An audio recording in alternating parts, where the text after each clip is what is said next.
Brasil Cidadão. Sempre trazendo notícias da atualidade, do Brasil e do mundo. Bom dia, eu sou Joel Scali e começa agora o Brasil Cidadão, um programa do Observatório do Terceiro Setor. Hoje vamos falar sobre direito digital. Uma pesquisa realizada pela IBM, empresa voltada para a área de informática, aponta que 6 em cada 10 brasileiros já sofreram com vazamento de dados ou conhece alguém que tenha passado pela situação. Para garantir que os direitos dos usuários sejam assegurados num país onde cerca de 134 milhões de pessoas acessam a internet. Como garantir isso? Para falar sobre direito digital, vamos conversar com Paulo José Lara, que é doutor e pesquisador em cultura tecnológica e sociedade. É assessor da direção executiva do Artigo 19, organização que defende e promove o direito à liberdade de expressão e de acesso à informática em todo o mundo. Veridiana Alimonte, analista de políticas públicas para a América Latina da Fundação Fronteira Eletrônica, organização que atua na linha de frente da defesa de liberdades civis no mundo digital. Você confere as notícias do mundo com o repórter Eltério Giovanni, da Rádio ONU, direto de Nova York. Os destaques do Observatório do Terceiro Setor com Júlia Pereira. E a participação especial do jornalista Frank Valverde. Bom dia, Franklin. Bom dia, Joel. Bom dia, Paulo José. Bom dia, Veridiane. Bom dia a você que está em sintonia com o Brasil Cidadão. Você acredita que agora, sancionada recentemente a Lei de Proteção de Dados, de controle das informações, é uma resposta adequada para o momento que a gente vive? Joel, eu acho que é um avanço, é inegável que é um avanço na sociedade, mas eu acho que ainda falta alguma coisa para nós termos uma lei realmente que dê uma proteção real para as pessoas e que o cidadão tenha o controle disso. O que está colocado na lei, mas uma coisa que é fundamental, que no Brasil acontece muito pouco, que isso não passa pelo acompanhamento, ou realmente a palavra controle do cidadão, da cidadã, com relação aos seus dados na internet. Ele, de uma certa forma, ainda, digamos que há uma certa porosidade nessa lei que faz com que as pessoas ainda estejam expostas. Mas eu acho que o Paulo e a Veridiana poderão aprofundar isso, que eles são especialistas nessa área. Bom dia, Paulo. Seja bem-vindo novamente a um programa do Observatório do Terceiro Setor. Joel, bom dia Franklin, bom dia Veri, um abraço aí a todos os ouvintes e ouvintas e um prazer estar aí com vocês discutindo esse tema tão espinhoso e prazeroso para todos nós. Veridiana, seja bem-vinda ao Brasil Cidadão. Bom dia a todos e a todas, é um prazer conversar aqui com você sobre esses temas tão necessários e urgentes. Essa lei de proteção de dados e de controle das informações, ela vai funcionar no nosso país? 81% dos brasileiros temem dos seus dados, não tem controle dos seus dados, né? Que circulam na internet livremente. Essa lei vai funcionar? Bom, para a lei funcionar, a gente precisa primeiro de uma autoridade que exista de proteção de dados, que seja independente, autônoma, capaz de e tem estrutura e conhecimento, expertise técnica para fiscalizar a aplicação dessa lei. Ao mesmo tempo, enquanto ela não existe, o que é um problema, existem, claro, outras formas de se fazer isso, por meio de organizações da sociedade civil, que podem verificar esses problemas, órgãos de defesa do consumidor, ou mesmo o judiciário, né? E é interessante dizer também que, pela lei, existe também um conselho de proteção de dados e privacidade, com participação da sociedade civil, e nisso também seria muito importante que a própria sociedade civil pudesse escolher seus representantes, o que, pelo decreto que criou a autoridade, isso não é agora atuada da maneira como isso vai ser feito. Paulo, a Veridiana colocou que a ausência de uma autoridade e a organização da sociedade civil seriam necessárias, uma organização presente, né, reivindicando os seus direitos, presente, seria suficiente para que essa lei funcionasse. Você concorda? Sim, claro. Eu acho que essa lei ela foi desenhada de uma maneira razoavelmente participativa, então os representantes, né, foram capazes de debater, discutir, chegar a um acordo numa lei que evidentemente não é perfeita, mas é um avanço em relação ao direito à privacidade, o direito à proteção de dados, né, o direito a você não ser explorado pelos seus dados. Agora, tem algumas coisas ainda que a gente precisa ficar atento. O Conselho e a autoridade, sim.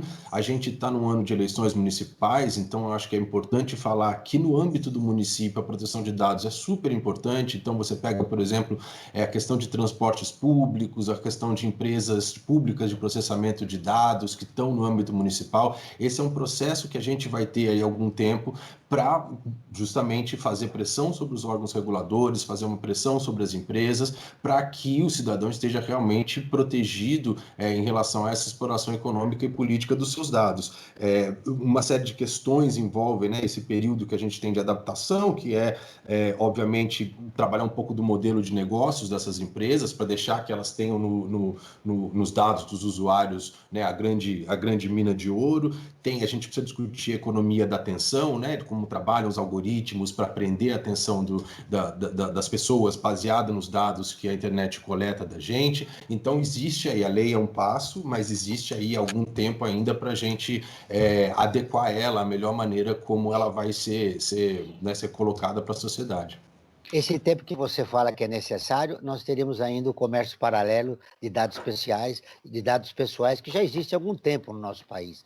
Como inibir isso enquanto não existe essa organização da sociedade civil e não existe uma autoridade disposta a combater isso?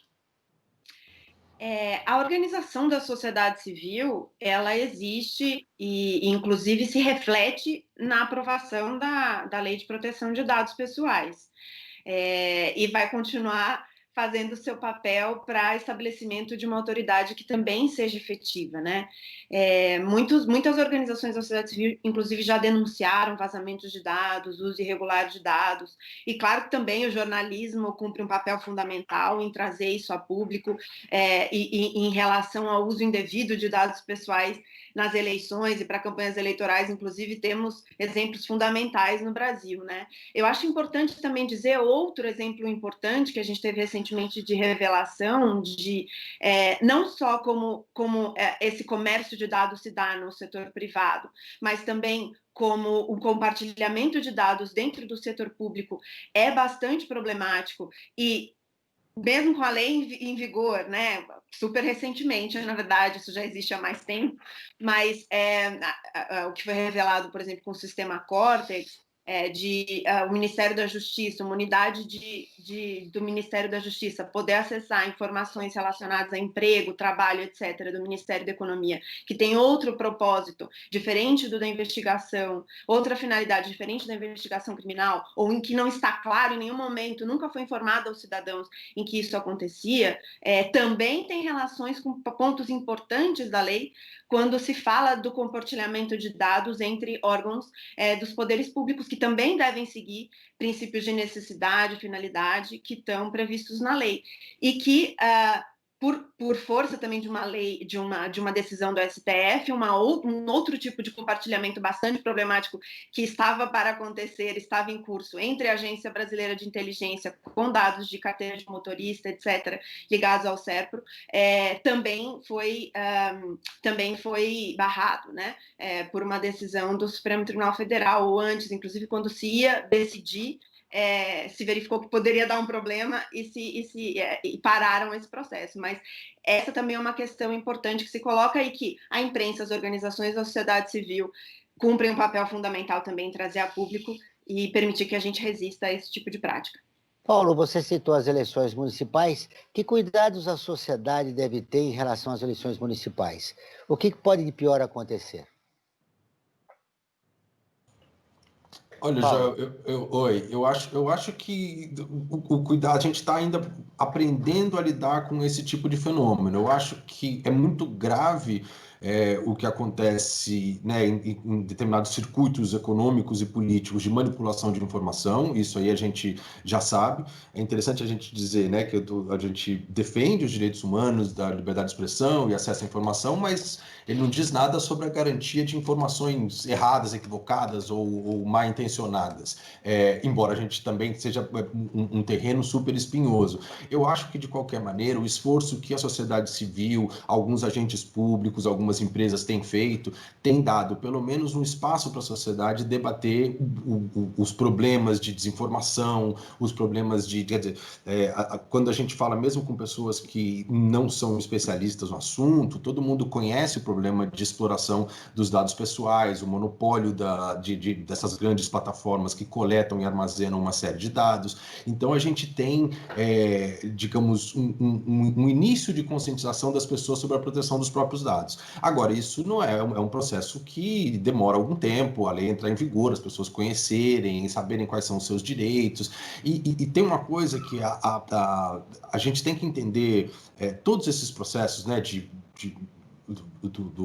da feitura de legislações, não só como uma possibilidade de litígio, mas assegurar o direito, né, para que essas pessoas conheçam os direitos que têm. Então, mais importante do que uma ou outra batalha jurídica que já estão começando a acontecer por causa da vigência da lei, é este processo, digamos, de popularização, de conscientização sobre o que significa a exploração de dados pessoais, o que significa a exploração das informações mal intencionadas para um determinado grupo, etc. Então, isso eu acho que vem sendo, de alguma maneira, vem evoluindo no sentido do debate da sociedade e dos cuidados que as pessoas têm, mas não dá para descansar, porque isso é um movimento extremamente lucrativo politicamente e economicamente. Então, o monitoramento é absolutamente necessário, independentemente de ter eleição ou não ter eleição. Esse é um processo contínuo que a gente precisa ficar atento sempre. Pereriana, em relação às eleições, que monitoramento é necessário para que a gente tenha o controle de dados e a proteção de dados do cidadão? Bom, a legislação, inclusive a eleitoral, já traz também disposições importantes que devem ser fiscalizadas e cumpridas e que trazem respostas a essa preocupação, né? Em relação a como devem ser criados os bancos de dados, que devem ser com consentimento, que não pode haver venda de bancos de dados, entre uma série de outras regras relevantes que já dialogam com a Lei Geral de Proteção de Dados em relação a esses pontos que a gente estava conversando aqui, de uma ideia de que você tem que minimizar a quantidade de dados que você coleta das pessoas, que se você coleta para uma finalidade, ela não pode ser utilizada para outra, entre uma série de outras questões que estão no núcleo, no centro, né, do grande escândalo que envolveu esse tema de uso de dados em campanhas políticas, que foi o da Cambridge Analytica, que começou que foi revelado em 2018, que começa já por pegar o consentimento de usuários e usar os dados para uma outra finalidade e ainda... E teve conexões aqui no nosso país também, né? Sim, sem dúvida. Inclusive a maneira como se faz com se verificar de dados de pessoas e criar bancos de dados a partir das redes sociais e de informações que se tem sobre essas pessoas, pegar o número de telefone delas nas redes sociais, por exemplo, perfilar a partir dos dados que se tem das redes sociais e criar ou buscá-las no WhatsApp, com isso criar grupos no WhatsApp e a partir disso fazer, enfim, enviar mensagens, muitas vezes desinformação, mas não necessariamente, podem ser inclusive notícias exageradas ou outro tipo de conteúdos, e o problema começa já na forma como se pegou o dado pessoal, né?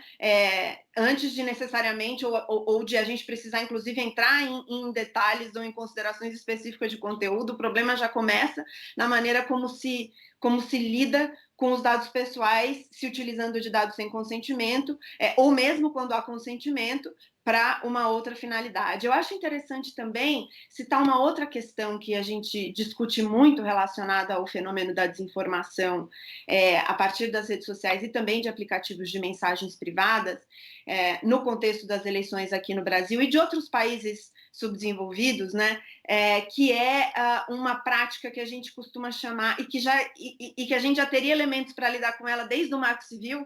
Inclusive, existem regras de privacidade também de dados pessoais na internet no Marco Civil que a gente ainda não efetivou como deveria. E um outro ponto importante no Marco Civil, que é a neutralidade da rede, está relacionada a uma outra prática que existe no Brasil e que limita o acesso à informação, que é o que a gente chama de internet grátis ou zero rating, e que recentemente que é você acessar algumas aplicações, em geral as de sempre, Facebook, WhatsApp, Twitter, sem descontar da sua franquia de dados, e quando acaba, a sua franquia de dados é aquele limite, né, de dados que você pode usar no seu celular, e quando acaba essa franquia, as outras, em geral, podem ser ou reduzir a velocidade ou são bloqueadas, etc. Recentemente, na Europa, no Tribunal de Justiça Europeu, teve uma decisão importante no sentido de considerar que esse tipo de prática das operadoras de telecomunicações fere garantias de uma diretiva de internet aberta e neutralidade de rede deles. Infelizmente, a gente não teve essa mesma compreensão da Anatel no Brasil ou provocar justiça nesse sentido.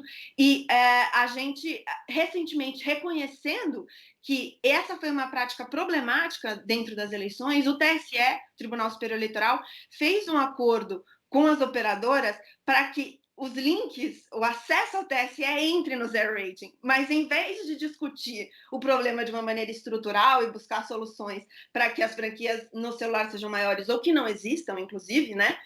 Porque boa parte da população brasileira, cerca de 30%, pela última pesquisa da TIC Domicílios, que é feita pelo CGI e CETIC, demonstra que quase 30% da população brasileira só acessa a internet ou tem internet no domicílio a partir do celular. Isso é fundamental. Ao invés de fazer uma discussão mais estrutural disso, também aproveitar a oportunidade do problema para novamente trazer uma discussão estrutural disso, a gente, de novo, vai tentando resolver pela paralela. Muito bem, eu quero te ouvir, Paulo, mas antes eu vou chamar a Rádio ONU, que é parceira de conteúdo do Observatório do Terceiro Setor, com a matéria. Covid-19, números no Brasil e nos Estados Unidos ainda são os mais significativos das Américas. O Eleutério Gevani, de Nova York, tem as informações. O Escritório Regional para as Américas da Organização Mundial da Saúde, OPAS, notificou mais de 17 milhões de casos e 574 mil mortes devido à Covid-19 na região, que continua sendo a segunda mais afetada em novos casos e mortes. O Brasil e os Estados Unidos concentram os números mais significativos da Covid-19 na área. A informação foi dada pela diretora regional da OPAS, Carissa Etienne. A representante apontou Cuba e Jamaica entre situações mais preocupantes porque vêm ocorrendo picos após terem administrado surtos de forma eficaz. Pelo menos 11 estados caribenhos passaram de transmissão moderada para intensa. A OPAS realçou ainda que foram infectados mais de 500 mil crianças e adolescentes, um número que continua aumentando na região. Para a representante, uma boa notícia é que taxas de casos graves caíram e menos pessoas que são hospitalizadas necessitam de cuidados intensivos. Etienne sublinhou que a pandemia tem agravado as desigualdades de género, renda e raça. Em regiões amazônicas da Colômbia e do Brasil, por exemplo, povos indígenas têm 10 vezes mais probabilidades de contrair a Covid-19 do que outros grupos. Da ONU News, em Nova York, Eleutério Gevani. Continuamos com o Brasil Cidadão, um programa do Observatório do Terceiro Setor. Hoje estamos falando sobre direito digital com Paulo José Lara, do artigo 19, e a Veriliana Limonte, da Fundação Fronteira Eletrônica. Muito bem, Franco Valverde. Nós sabemos, se o Brasil é referência junto com os Estados Unidos em dados sobre a Covid-19, nós temos que lembrar das subnotificações que existem no país, né? Exatamente. E nas Américas, se nós formos fazer uma análise mais detalhada, a gente vai perceber que tanto o Brasil como os Estados Unidos são os países mais atingidos pela Covid-19, né? E pode-se dizer que são os dois países também que têm a pior política de combate, né? Tanto pelo Trump como pelo nosso governo federal aqui no Brasil, né, Joel? E, Joel, uma curiosidade aí que eu acho que até pode ser desenvolvida aí pelos nossos convidados, né? A nossa convidada e o nosso convidado, Paulo José e a Veridiana. Nós fizemos uma enquete, né, aqui o Observatório Terceiro Setor, em nossas redes sociais, e perguntamos aos seguidores e seguidoras que nos acompanham se eles acreditam que o Brasil deveria ter uma lei específica para tornar crime a criação e o compartilhamento de fake news. Nessa nossa enquete, Joel, 92% das pessoas disseram que sim, contra 8% que disseram que não.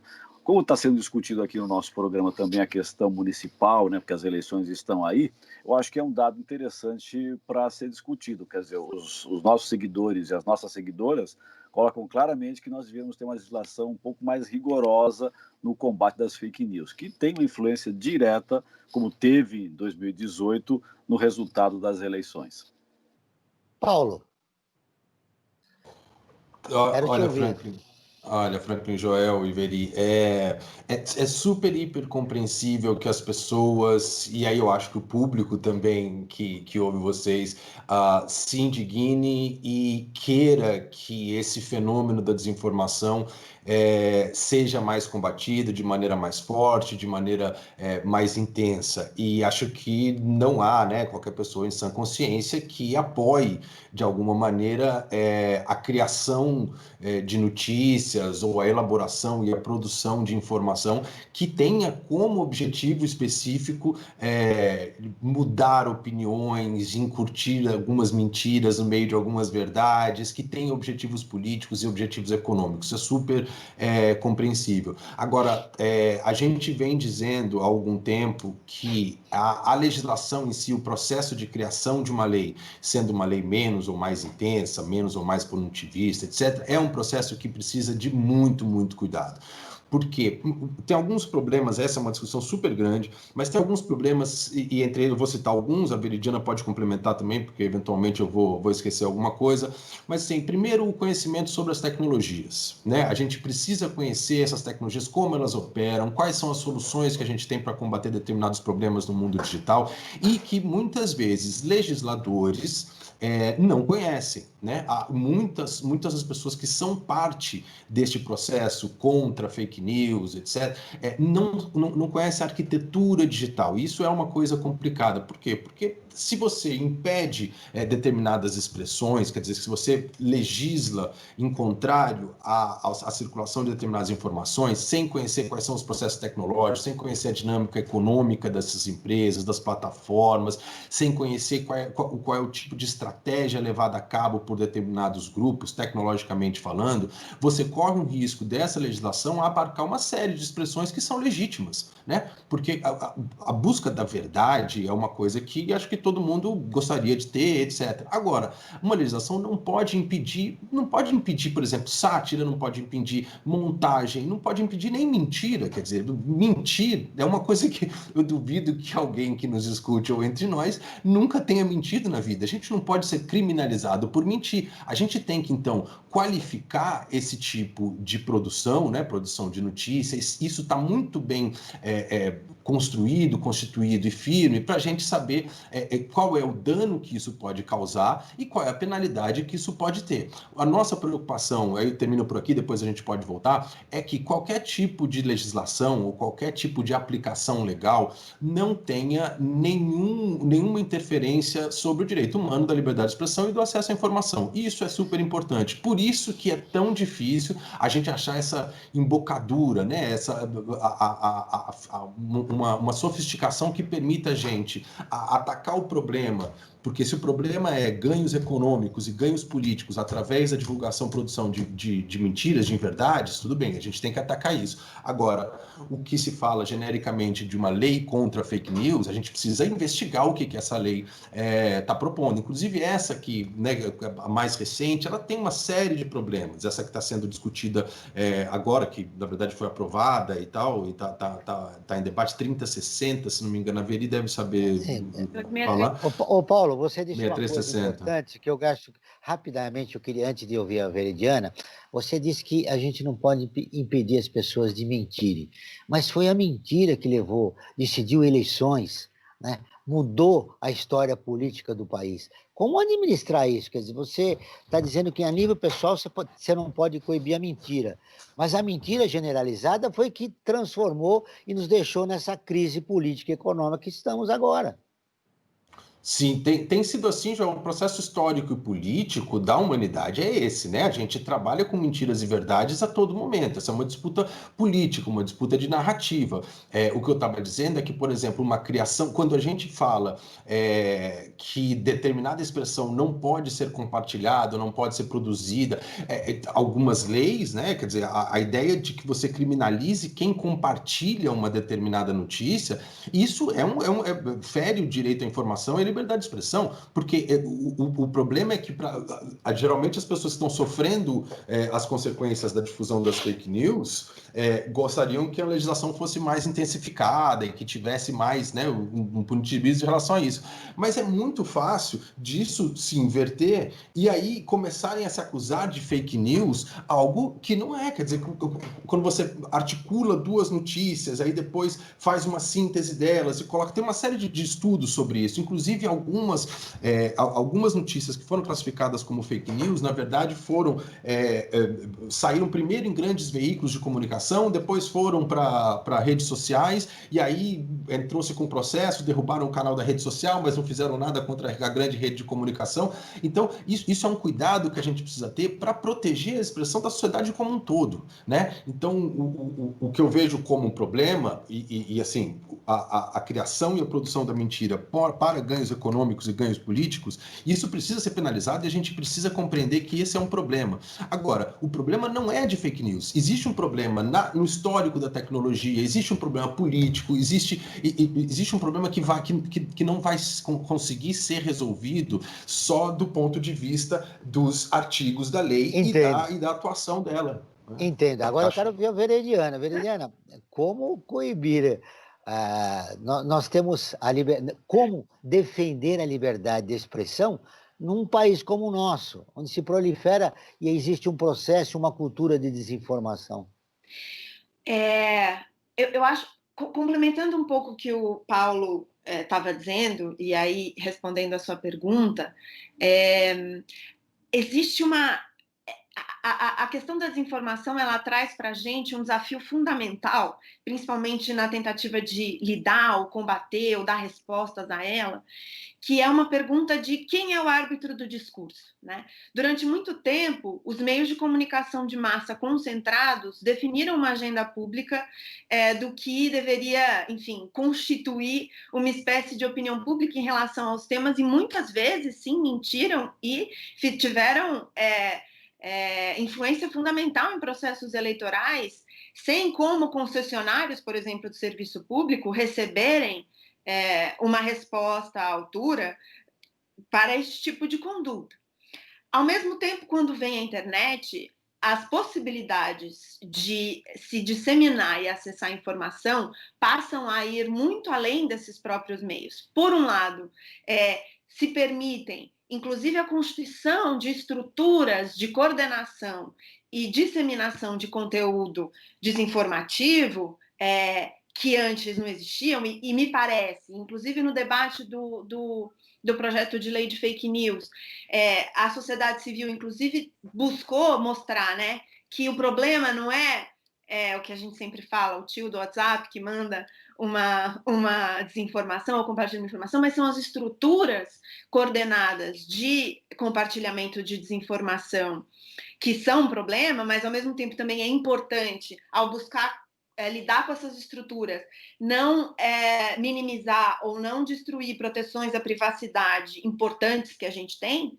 Por outro lado, a gente também teve com esse aumento, essa ampliação da esfera pública, se a gente pode dizer assim, com a internet, atores relevantes que trazem pontos importantes. A gente estava conversando aqui no início, antes da gente entrar ao vivo no ar, no papel que esses meios contribuíram para trazer questões relacionadas ao movimento feminista, as questões relacionadas a gênero. A gente tem youtubers trazendo questões de raça, gênero, transexualidade, etc., que num momento de meios de comunicação de massa a gente não tinha. Ao mesmo tempo, sim, a gente tem uma disseminação de conteúdo também que ofende essas pessoas e que reage a esse tipo de movimento de diversidade e desinformação. E quando a gente tenta lidar...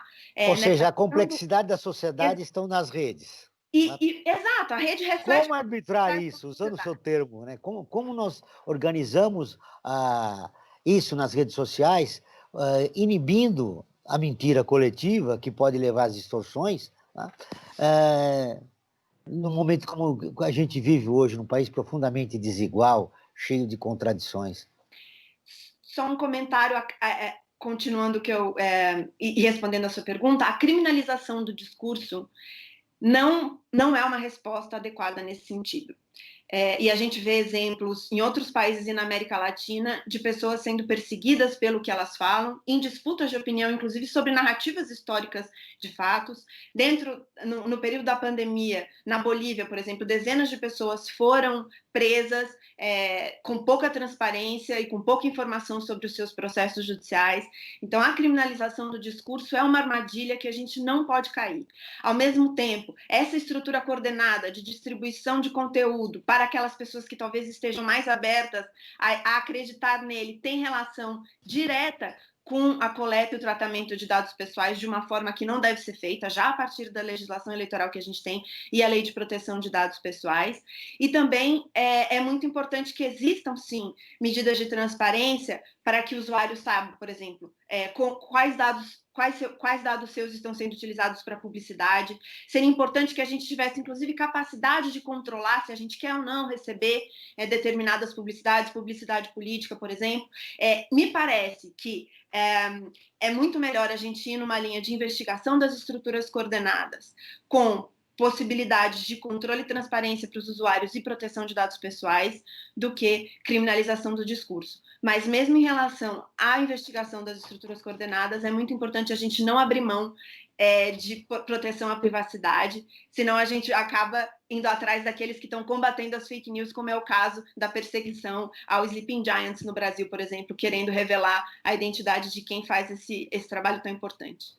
Paulo, eu percebi pelo seu discurso que você é contra também a criminalização.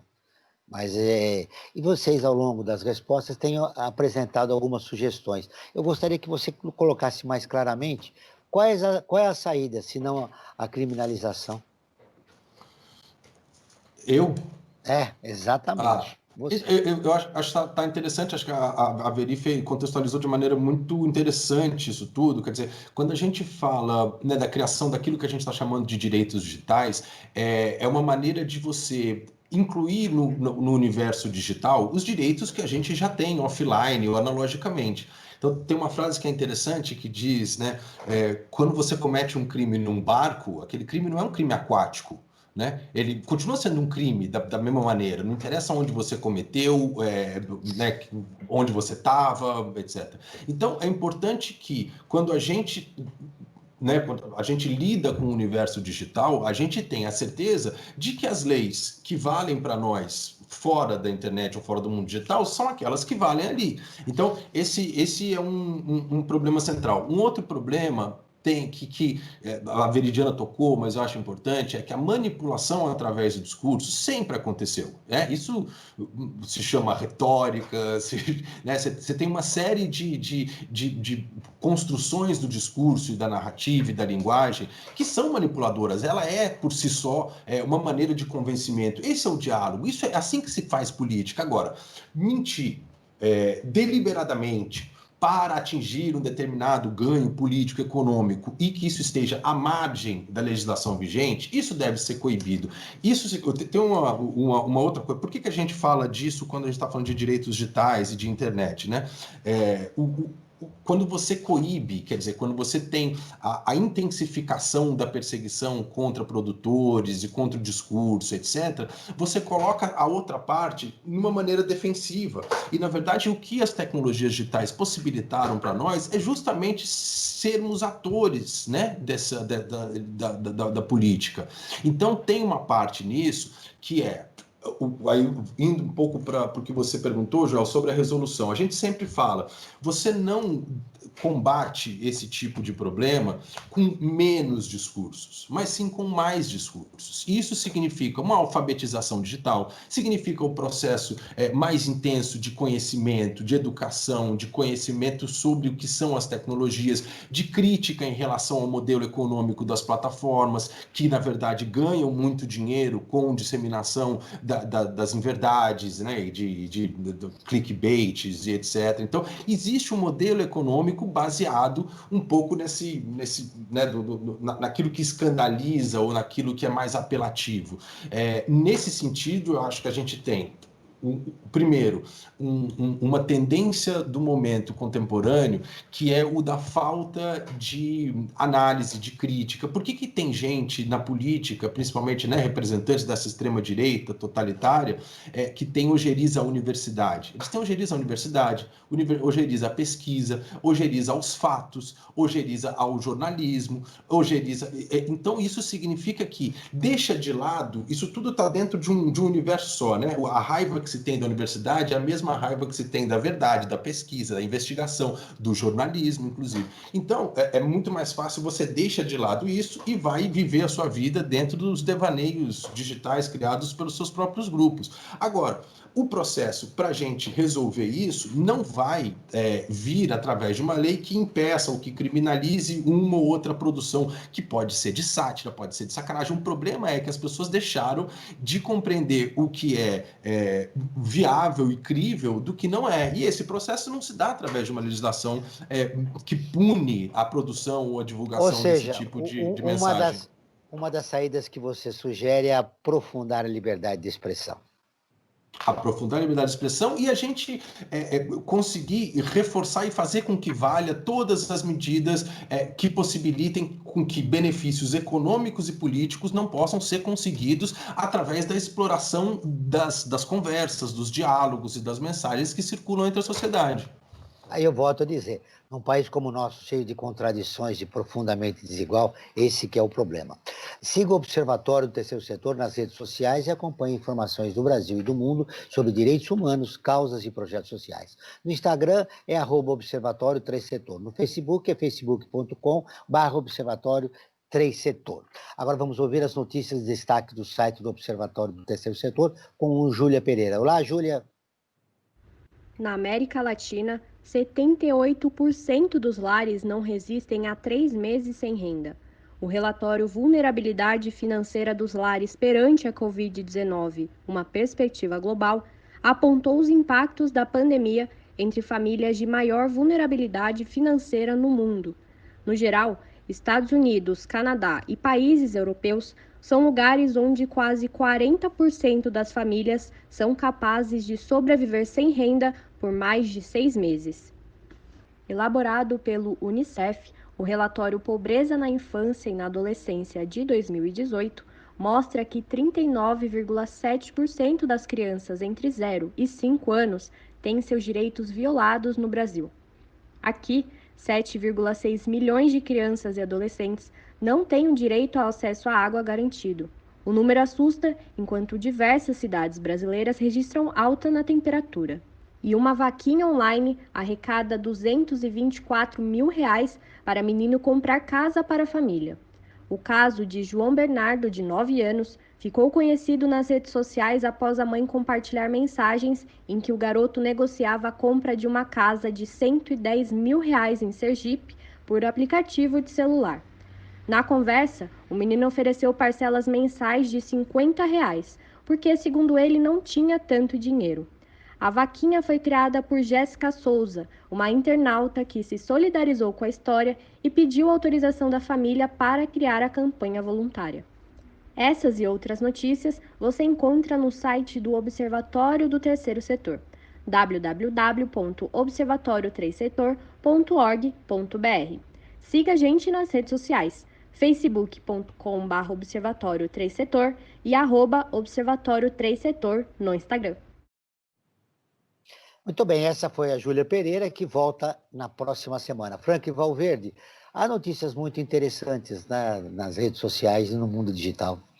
É verdade, João. Eu aproveito aqui a oportunidade para falar um pouco sobre a nossa campanha. Nós vamos iniciar uma campanha este mês aqui, Observatório do Terceiro Setor, que chama-se Observatório em Movimento. O que é Observatório em Movimento? É uma iniciativa que tem o objetivo de apresentar informações, dicas e sugestões de especialistas de várias áreas do conhecimento para eles passarem informações para todos e todas qual a melhor forma de viver esta pós-pandemia. Tá?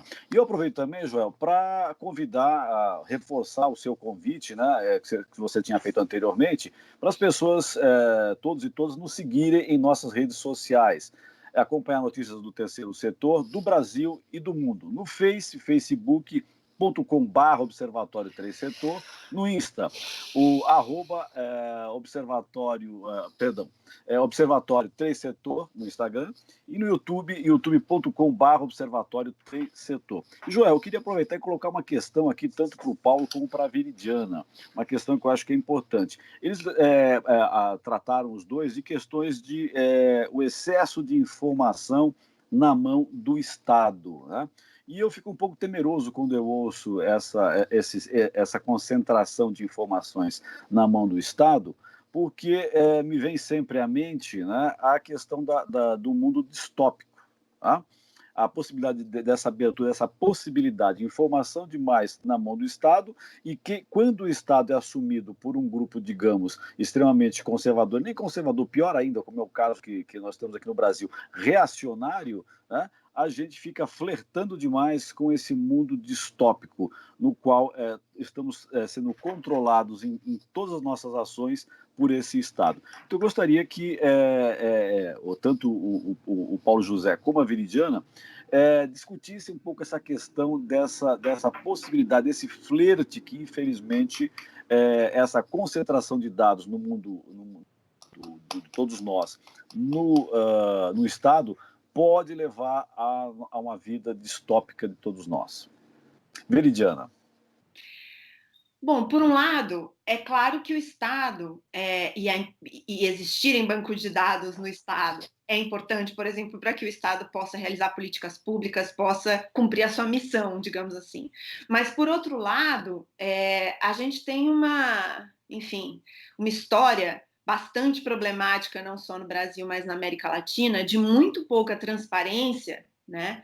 E temos uma história de regimes autoritários espalhados pela região, de muito pouca transparência em relação a como esses dados são coletados, onde eles ficam, o que se faz com eles, como eles se cruzam ou não se cruzam, e com as tecnologias digitais, com as possibilidades que a tecnologia digital nos traz, tudo isso, toda essa cadeia, né, do momento em que você coleta, do momento que você cruza e do momento que você tira conclusões sobre as pessoas a partir disso, tudo isso se torna muito mais facilitado e muito mais massivo. Então, a gente tem um desafio, tanto em termos de... Agora temos uma lei de proteção de dados que se aplica ao Estado e a maneira como ele se compartilha dados entre si com atores privados, mas que precisa ser efetivada, e a gente já tem, pelo menos só esse ano, né, 2 exemplos muito problemáticos de como isso foi feito, com agências de inteligência. Por outro lado, também, maior transparência em relação a essas atividades de segurança pública, inteligência, etc. É importante dizer que a Lei Geral de Proteção de Dados, ela traz uma exceção à sua aplicação para atividades de inteligência, segurança pública, investigação criminal, etc.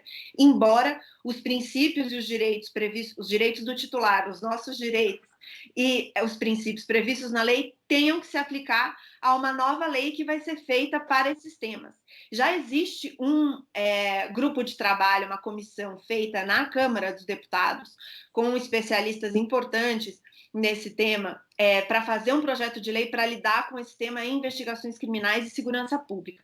Ao mesmo tempo, o próprio Supremo Tribunal Federal já reconheceu que a proteção de dados se extrai da própria Constituição brasileira. Então, independentemente dessa lei, a própria Constituição brasileira, nas garantias de privacidade nas garantias de privacidade, já traz uma necessidade de princípios relacionados à disciplina de proteção de dados serem verificados, como a finalidade, como se você tem um dado coletado porque você dirige, né, tem uma habilitação para dirigir e o Estado precisa ter informações em relação a isso, isso não significa que o Estado possa passar para a agência de inteligência, fazer um outro tipo de coisa, né?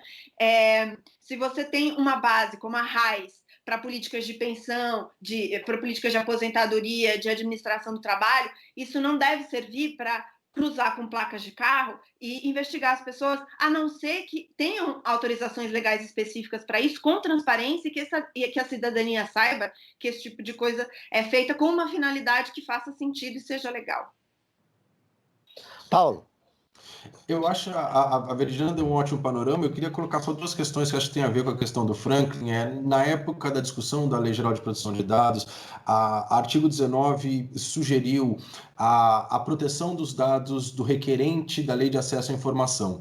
Então, por que isso é importante? A gente fez um estudo chamado Identidade Revelada e que dizia que dependendo de quem você fosse, a informação que você requeria via LAI, né, via Lei de Acesso à Informação, podia ou não podia chegar até você. E se chegasse, podia chegar com alguns cortes, com algumas coisas mudadas, e poderia haver né, alguma forma de retaliação pela pergunta. Então, se era jornalista, se era alguém de sociedade civil que estava investigando determinada ação do poder público, e a pessoa sabia que se fosse o Joel, por exemplo, eu sou um agente público, e aí chega um pedido de informação do Joel. Eu falo, é o Joel, aquele cara que adora criticar a gente vai dar essa informação sobre isso e tal, não sei o quê. Aí eu vou e dou uma informação incompleta para você, né, via live. Então a gente chegou a sugerir que fosse incorporado na lei especificamente a proteção do requerente de acesso à informação, ou seja, que ele pedindo a informação não poderia saber quem essa pessoa é. Para evitar uma manipulação da informação, né? Porque o estudo mostrava que esse compartilhamento de dados pessoais dentro do poder público acontecia especificamente em relação à lei de acesso à informação. Então, aí há um problema que a Veri também já colocou, da gente regular quais são os tipos de informações e de dados que circulam dentro do poder público, das instituições do Estado, embora, como a Veri também colocou, seja fundamental que o Estado seja capaz de construir políticas públicas e de construir sua infraestrutura interna através de manipulação de dados de maneira transparente, de maneira segura e de maneira cidadã. O outro ponto que eu acho importante a gente lembrar é que existe um processo de privatização do SERPRO e da DataPrev. Isso é fundamental para que a gente conhecer essa discussão, é fundamental para que a gente não seja pego de surpresa e os nossos dados não sejam utilizados de maneira indevida. São duas instituições públicas que têm não só muita legitimidade para tratar com esses dados, como tem uma experiência técnica muito grande e que, como a gente comentou agora, né, enquanto a lei não entra, acabou de entrar em vigor, mas assim, ainda tem um tempo de adaptação de todos os seus agentes, todos os dados que vão eventualmente sendo coletados passam a se tornar valor. Então, se a gente está trabalhando, por exemplo, com uma perspectiva de privatização da SERPRO, do SERPRO e da DataPrev, isso distorce completamente, né, a transparência que você vai ter no processo de venda de dados. Você seria contra essa privatização do SERPRO? Eu particularmente sou contra e acho,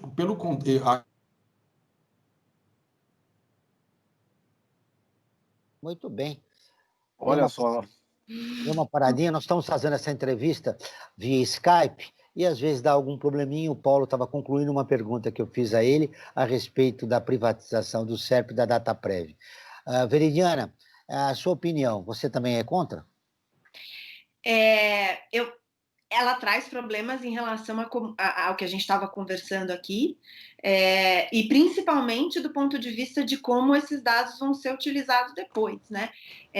A gente tende a considerar que, a gente não, mas boa parcela da população brasileira e dos interesses econômicos tendem a considerar que tudo que é privatizado é mais eficiente, mas se vem perguntas e preocupações em relação a como isso também vai entrar em outras cadeias de valor e a importância e o interesse público desses dados e das políticas e dos usos que se faz com eles. Então, é importante lembrar que existe um comércio paralelo de informações pessoais dos cidadãos. Agora nós restabelecemos nosso contato com o Paulo. Paulo, você estava concluindo a sua resposta a respeito da privatização do SERPRO e da DataPrev.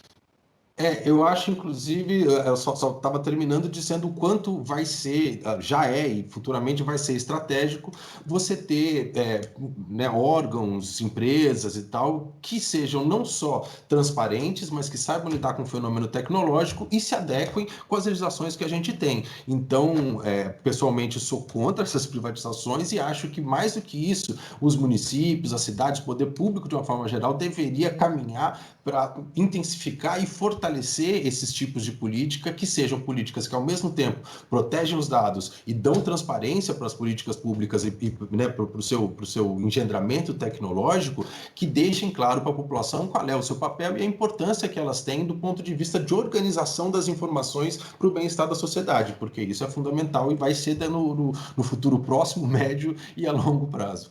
Vivemos numa pandemia e 6 milhões de estudantes não têm acesso à internet para acompanhar as aulas.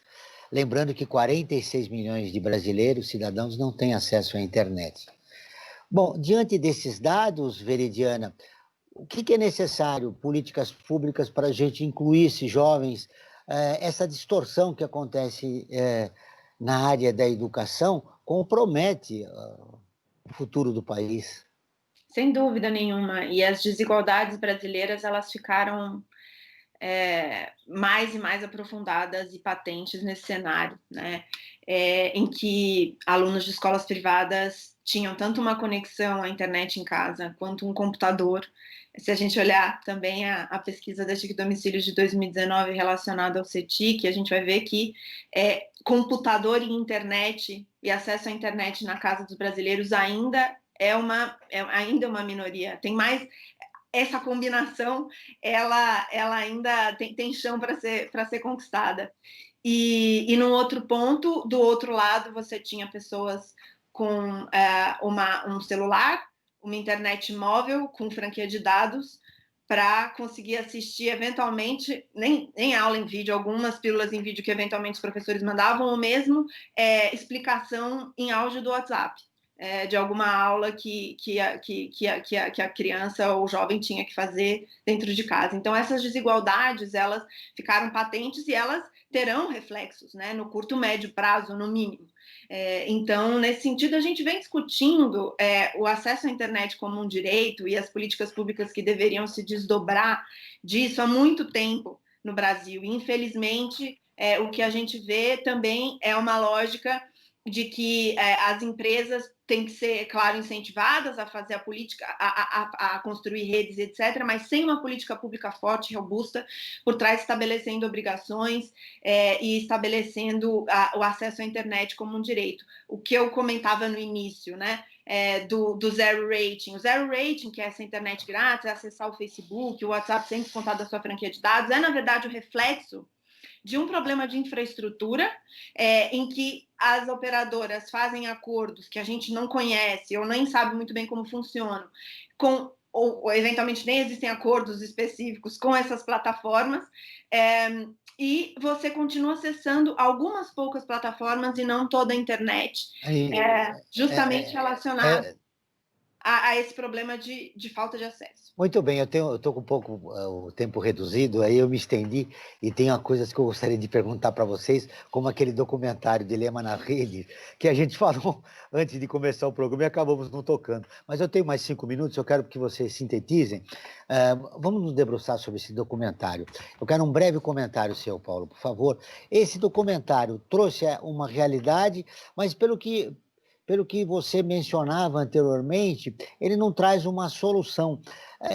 Você acha que esse documentário é mais alarmista do que o seu conteúdo é alarmista e não proporciona saídas para a sociedade que vive hoje em vários impasses, né, a respeito dos seus direitos?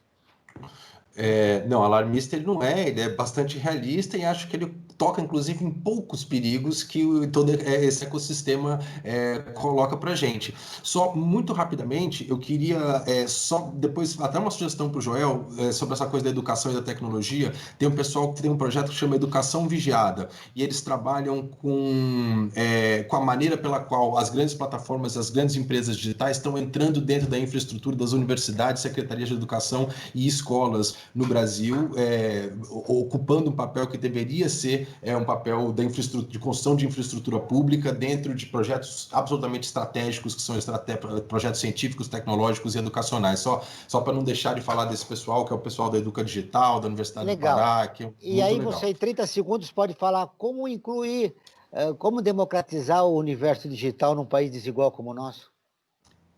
Eu acho que o processo é a gente compreender o que significa tecnologia, novas manifestações culturais que estão em contato direto com tecnologias digitais, e um processo, né, que a gente pode chamar de político, de cada vez mais conhecer e se conscientizar sobre quais são as potencialidades e quais são os riscos que essa tecnologia digital impõe para nós hoje. Veridiana, o seu comentário final, uma síntese do que nós falamos. O que mais importante você gostaria de deixar registrado a respeito do mundo digital que a gente acabou não falando?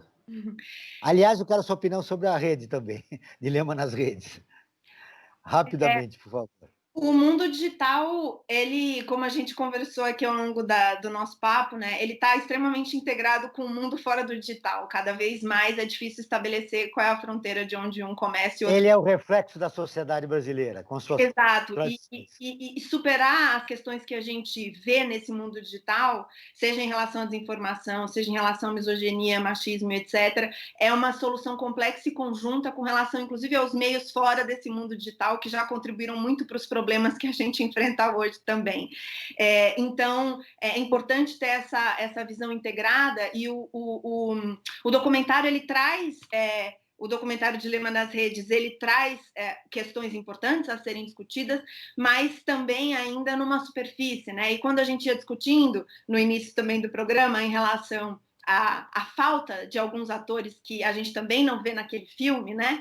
Embora seja um filme, e foi uma crítica também feita em relação a mulheres negras ou outros atores que também não estão presentes ali, embora seja um filme feito por aqueles que se arrependeram ou que têm críticas em relação à atuação na construção dessas redes, no momento em que eles verificam esse problema e buscam soluções, eles deveriam olhar para além deles, para não cometer novamente os mesmos problemas e erros. Para incluir esses atores que estão marginalizados da sociedade brasileira, como as mulheres, os negros, os índios, nós já iniciamos o processo, mas é um longo processo, né? Frank, suas considerações finais. Joel, para sintetizar, né, eu acho que uma das questões que, claro, nós tratamos aqui, mas de uma forma transversal, mas é fundamental a gente começar a aprofundar daqui para frente, é a democratização da mídia. Só a democratização da mídia é que vai abrir espaço para todas as bandeiras e todos os setores se colocarem em pé de igualdade. Paulo, em 30 segundos, suas considerações finais. O que você gostaria de deixar registrado nesse momento a respeito do tema do programa de hoje? Eu primeiro queria agradecer a todo mundo por estar aqui, muito legal. E acho que o que eu queria deixar para o pessoal compreender que quando a gente fala de direitos digitais, a gente não está falando só de internet, a gente está falando de uma potencialidade muito grande, onde há possibilidade de autonomia, de transparência, onde há possibilidade de luta criativa, artística, de manifestações culturais, etc. Né? Falar de internet como sinônimo de direitos digitais seria como a gente falar de carro como sinônimo ao direito à mobilidade. É só um elemento, a internet é um elemento só. Então, ser crítico em relação à utilização intensa das redes sociais hegemônicas, procurar alternativas, sair do que é o mais banal, né? Do que é o mais popular, porque tem uma série de coisas importantes, não só na internet, como nas tecnologias digitais. Então, acho que o processo, o desafio que a gente tem é fazer com que essas tecnologias se expandam para a gente conseguir o melhor uso e as potencialidades que elas têm a oferecer. Não só evidenciando os aspectos negativos, a riqueza do mundo digital como um todo, né, Paulo?